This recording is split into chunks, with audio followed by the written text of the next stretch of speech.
जायकवाडी धरणातून गोदावरीमध्ये मोठ्या प्रमाणात पाण्याचा विसर्ग केल्यामुळं बीड जिल्ह्यातील गोदावरी नदीच्या शेजारची जी गावं आहेत त्या ठिकाणी पूर परिस्थिती निर्माण झालेली आहे। मी बीड जिल्ह्यातील आगर नांदूर या गावामध्ये आहे आणि आपण समोर पाहतोय त्या गावाला जोडणारा जो रस्ता आहे त्या रस्त्यावरती एवढ्या मोठ्या प्रमाणात पाणी आहे। लोक कशा पद्धतीने येत आहेत, गळ्या इतकं म्हणजे छाती इतकं त्यांच्या पाणी आहे आणि हे पाणी वाढण्याची शक्यता देखील वर्तवली जाते।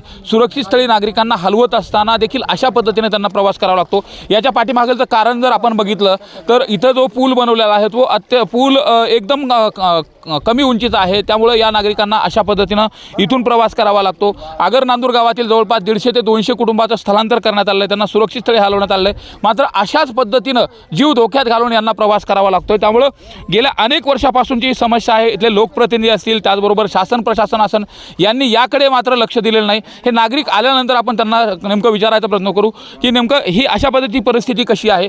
फक्त आगर नांदूरचीच परिस्थिती नाही तर बीड जिल्ह्यातील जवळपास 60 गावं हे पूर रेषेमधले आहेत। त्यांच्या स्थलांतराच्या संदर्भात कायमस्वरूपी स्थलांतराच्या संदर्भातला गेल्या अनेक वर्षाचा विषय आहे, मात्र याकडे दुर्लक्ष केलं जातं। काय सांगाल, तुम्ही कुठं चाललेला होता ना आता अशा पद्धतीने यावं लागलं?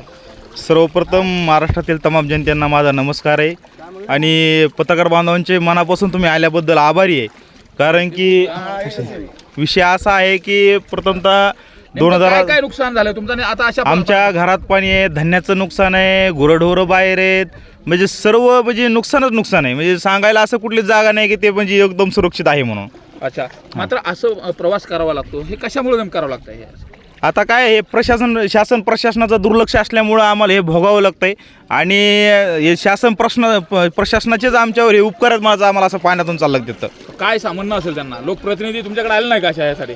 शासनाचा कुठलाही व्यक्ती नाही आहे किंवा प्रशासनाचा कुठलाही व्यक्ती आमच्याकडे आतापर्यंत आलेला नाही आहे।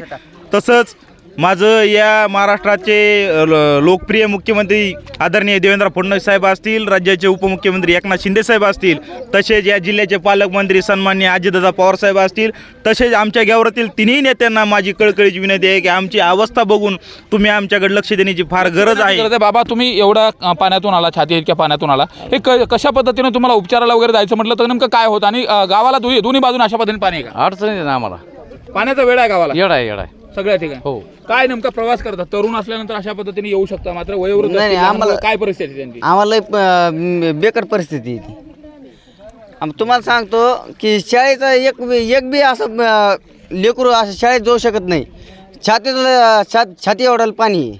अच्छा, ह्यातून आम्ही निघू शकत नाही, शाळेतलं लेकरू सुद्धा निघू शकत नाही। मात्र मागणी केली अनेक वर्ष, काय मागणी अशी आहे की आम्हाला पहिलं गावाची तुम्ही एक तर बाहेर काढा, नाही तर आम्हाला काहीतरी व्यवस्था करा, स्थलांतर केलं पाहिजे। आणखी काही जे नागरिक आहेत ते नागरिक या ठिकाणी आलेले आपल्याला पाहायला मिळतात की एवढ्या धोक्याच्या ह्यातून तुम्हाला यावं लागतं। नेमकी ही परिस्थिती कशी आहे आणि याला आता प्रशासनाला काय मागणी असेल? प्रशासनाला आमची एकच मागणी आहे की आम्हाला हे पूल पाहिजे, या रस्त्यावर येणे जाणं झालं पाहिजे सोयीनी। आता किती दिवसापासून अशा पद्धतीची परिस्थिती आहे? संपर्क कधी कधी तुटतो?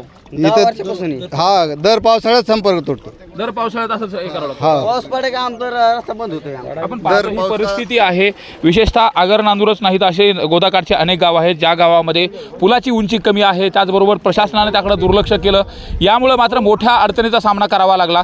एकंदरीत जर बघितलं तर या संदर्भामध्ये आता अनेकांनी आवाज उठवलेला होता, अनेक जण या ठिकाणी आले होते। काय प्रशासन म्हणतंय काय नेमकं? अहो, कापसाच्या झाल्या वाती, सोयाबीनची झाली माती आणि ह्या ऊसातून बघा तर तुम्ही, ऊसात सगळं पाणी गेलंय।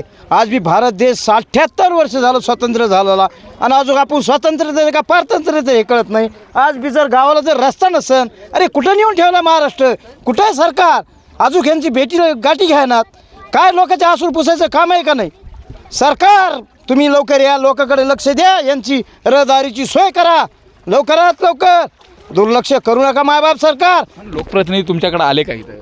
हा, लोकप्रतिनिधी यायला लागलेत, तसं नका बोलू। दिलासा देण्याच्या अनुषंगाने कोणी आलं नाही। आपण परत एकदा दाखवायची परिस्थिती पाहू।